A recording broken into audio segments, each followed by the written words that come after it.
اہم خبر آپ کو دیں، مرید کے میں تحریک لبیک پاکستان کے کارکنوں کا احتجاج 12 اور 13 اکتوبر کی درمیانی رات پرتشدد شکل اختیار کر گیا۔ پولیس رائے کے مطابق ابتدائی طور پر انتظامیہ نے مظاہرین سے مذاکرات کیے اور احتجاج کو کم متاثرہ مقام پر منتقل کرنے کی ہدایت کی، تاہم قیادت نے ہجوم کو مسلسل اکسانا جاری رکھا۔ پولیس رائے کے مطابق ہجوم میں پتھراؤ، کیلوں والے ڈنڈے اور پیٹرول بموں کا استعمال کیا، جبکہ متعدد اہلکاروں سے اسلحہ چھین کر فائرنگ بھی کی گئی۔ ابتدائی پوسٹ مارٹم رپورٹ اور معائنے میں تصدیق ہوئی کہ فائرنگ میں استعمال ہونے والی گولیاں انہی چھینے گئے اسلحہ کی تھی۔ پولیس نے بڑے سانحہ سے بچنے کی کوشش میں آنسو گیس اور لاٹھی چارج کیا، تاہم مظاہرین مزید مشتعل ہو گئے اور منظم حملے کیے۔ کم از کم 40 سرکاری اور نجی گاڑیاں اور کئی دکانیں نظر آتش ہوئی۔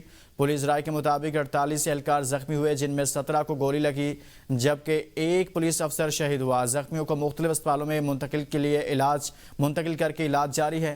پولیس رائے کے مطابق تصادم کے دوران 3 ٹی ایل پی کارکن اور ایک راہگیر جاں بحق، جبکہ 30 کے قریب شہری زخمی ہوئے۔ مظاہرین نے یونیورسٹی کی بس سمیت کئی گاڑیاں اغوا کر کے احتجاج میں استعمال کی، جن میں سے بعض گاڑیاں عوام کو کچلنے کے لیے بھی چلائی گئیں۔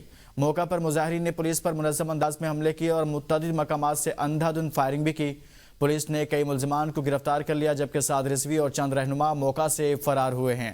اس متعلق آپ کو آگاہ کر رہے ہیں کہ یہ بتایا جا رہا ہے کہ متعدد مقامات سے اندھا دھند فائرنگ بھی ریکارڈ کی گئی۔ پولیس رائے کی جانب سے بتایا گیا پولیس نے متعدد ملزمان کو گرفتار کر لیا۔ سعد رضوی اور چند دیگر رہنما فرار ہیں۔ پولیس رائے ایسا بتا رہے ہیں ملزمان کی تلاش کے لیے سرچ آپریشن جاری ہے۔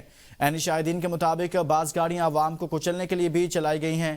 پولیس کی جانب سے یہ بھی بتایا جا رہا ہے مرید کے میں تحریک لبیک پاکستان کے کارکنوں کا احتجاج 12 اور 13 اکتوبر کی درمیانی رات پر پرتشدد شکل اختیار کر گیا۔ پولیس رائے کے مطابق ابتدائی طور پر انتظامیہ نے مظاہرین سے مذاکرات کیے اور احتجاج کو کم متاثرہ مقام پر منتقل کرنے کی ہدایت کی، تاہم قیادت نے ہجوم کو مسلسل اکسانا جاری رکھا۔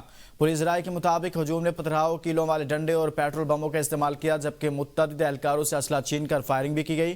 ابتدائی پوسٹ مارٹم رپورٹ اور معائنے میں تصدیق ہوئی کہ فائرنگ میں استعمال ہونے والی گولیاں انہی چھینے گئے اسلحہ کی تھی۔ پولیس نے بڑے سانحے سے بچنے کی کوشش میں آنسو گیس اور لاٹھی چارج کیا، تاہم مظاہرین مزید مشتعل ہو گئے اور منظم حملے بھی کیے۔ کم از کم 40 سرکاری اور نجی گاڑیاں اور کئی دکانیں نظر آتش ہوئی۔ پولیس رائے کے مطابق 48 اہلکار زخمی ہوئے، جن میں 17 کو گولی لگی ہے، جبکہ ایک پولیس افسر شہید ہوا۔ زخمیوں کو مختلف اسپتالوں میں منتقل کر کے علاج جاری ہے۔ پولیس رائے کے مطابق تصادم کے دوران 3 ٹی ایل پی کارکن اور ایک راہگیر جاں بحق، جبکہ 30 کے قریب شہری زخمی ہوئے۔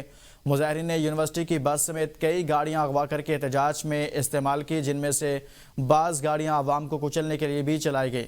موقع پر مظاہرین نے پولیس پر منظم انداز میں حملے کیے اور متعدد مقامات سے اندھا دھند فائرنگ بھی کی گئی۔ پولیس نے کئی ملزمان کو گرفتار کر لیا، جبکہ سعد رضوی اور چند رہنما موقع سے فرار ہو گئے ہیں۔ ملزمان کی تلاش کے لیے سرچ آپریشن جاری ہے۔ پولیس رائے کی جانب سے ایسا بتایا جا رہا ہے مرید کے میں ٹی ایل پی کے پرتشدد احتجاج اور سیکیورٹی اداروں پر حملے کا یہ معاملہ ہے۔ اس متعلق آپ کو آگاہ کریں کہ پولیس رائے کی جانب سے بتایا جا رہا ہے کہ سعد رضوی اور ان کے دیگر رہنما اس موقع سے فرار ہیں، جن کی تلاش کے لیے آپریشن جاری ہے۔